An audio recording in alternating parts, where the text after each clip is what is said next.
శుభాకాంక్షలకి కారణం అనేది మనందరికీ తెలుసు. కానీ గతంలో మనకున్నటువంటి ఈ స్థితిని మార్చేసేది విద్య అనేది మన అల్లుడి ద్వారా ఈరోజు నిరూపితమైంది. కాబట్టి ఇక నుంచి కూడా మనకున్నటువంటి సంతానాల్ని, మనకున్నటువంటి పిల్లల్ని చదువు పట్ల మక్కువగా పెంచే విధంగా మన అబ్బాయినే ఉదాహరణ తీసుకోవాలని నేను మనస్ఫూర్తిగా కోరుకుంటున్నాను. కానీ చదువు అన్ని రంగాలను మార్చేస్తుందమ్మా. గత 30 ఏళ్ళ నాటి తీసుకుంటే, అబ్బాయికి 30 ఏళ్ళు ఉంటాయా, 32 ఉంటాయా, సరే 30 ఏళ్ళ నాటి తీసుకుంటే మా పరిస్థితి ఎట్టుందంటే తినే విధానానికి, చేసుకునే విధానానికి మాత్రమే తప్ప చదువు అనేది తెలియదు నాకు తెలిసినంతవరకు.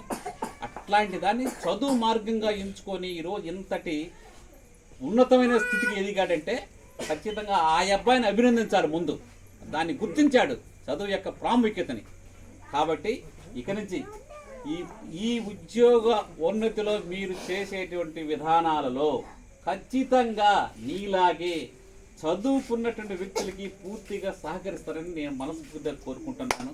ఆ విధంగా చేస్తారని కూడా నేను నమ్ముతున్నాను.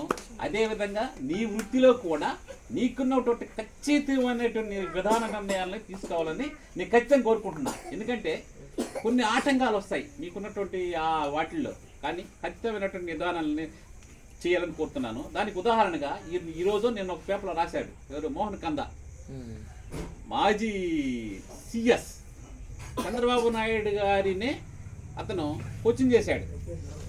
ఒక అంశంలో చంద్రబాబు నాయుడు అతను సిఎస్గా వేసుకుంటే దాన్ని కాదు ఇది చేయకూడదని చెప్పంటే అతను ఏదో కొంచెం వ్యతిరేకించి మాట్లాడాడంట. అట్లాంటప్పుడు నన్ను రిలీవ్ చేయండి, నేను వెళ్ళిపోతానన్నట.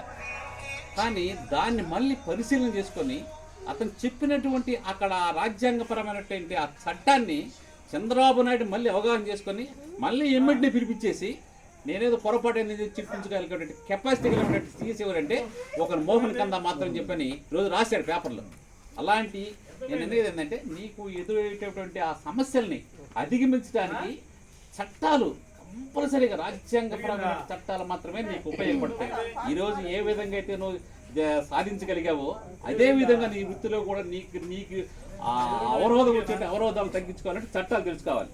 అది పూర్తిగా తోచుకుంటూ మనసు పూర్తిగా దీవిస్తూ ఆయుర ఆయుష్గా ఉండాలని మనస్ఫూర్తిగా